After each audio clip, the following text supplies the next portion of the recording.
Assalamualaikum warahmatullahi wabarakatuh. Perkenalkan, nama saya Sela Indriani dari kelas manajemen 19B. Di sini saya akan menjelaskan tentang karakteristik perusahaan manufaktur dan struktur biaya.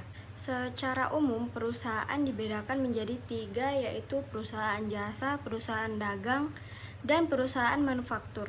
Pembahasan mengenai penyusunan anggaran akan lebih difokuskan pada perusahaan manufaktur.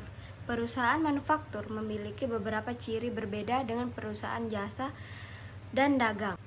Ada beberapa jenis persediaan di perusahaan manufaktur. Yang pertama yaitu persediaan bahan baku, yang kedua persediaan barang dalam proses, dan yang ketiga persediaan barang jadi.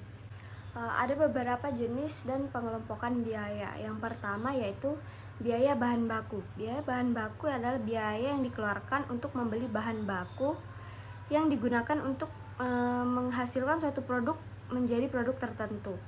Yang kedua yaitu biaya tenaga kerja. Biaya tenaga kerja, biaya yang dikeluarkan untuk membayar pekerja yang terlibat secara langsung dalam proses produksi. Selanjutnya yaitu biaya overhead. Biaya selain biaya yang baku langsung dan biaya tenaga kerja langsung, tetapi juga tetap dibutuhkan dalam proses produksi. Contohnya yaitu biaya bahan penolong, biaya tenaga kerja penolong, dan biaya pabrikasi lain. Yang keempat yaitu biaya pemasaran.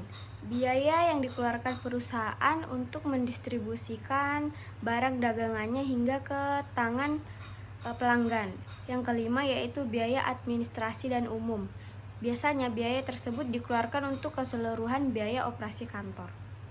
Jenis dan pengelompokan biaya tersebut dikelompokkan menjadi dua, yaitu yang pertama biaya produksi. Biaya produksi meliputi biaya bahan baku langsung, biaya tenaga kerja langsung, dan biaya overhead.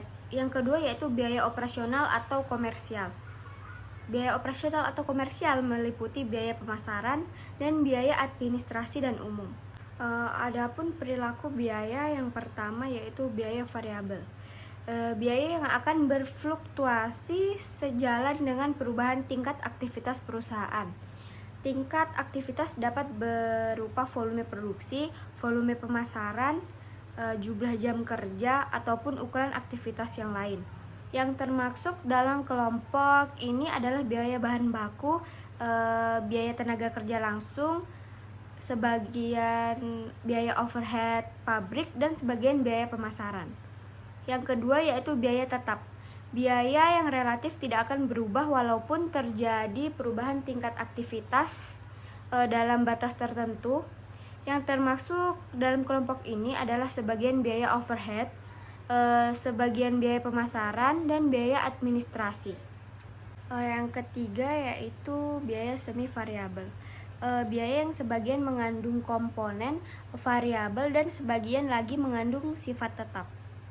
Baik, itulah tadi yang bisa saya jelaskan mengenai karakteristik perusahaan manufaktur dan struktur biaya.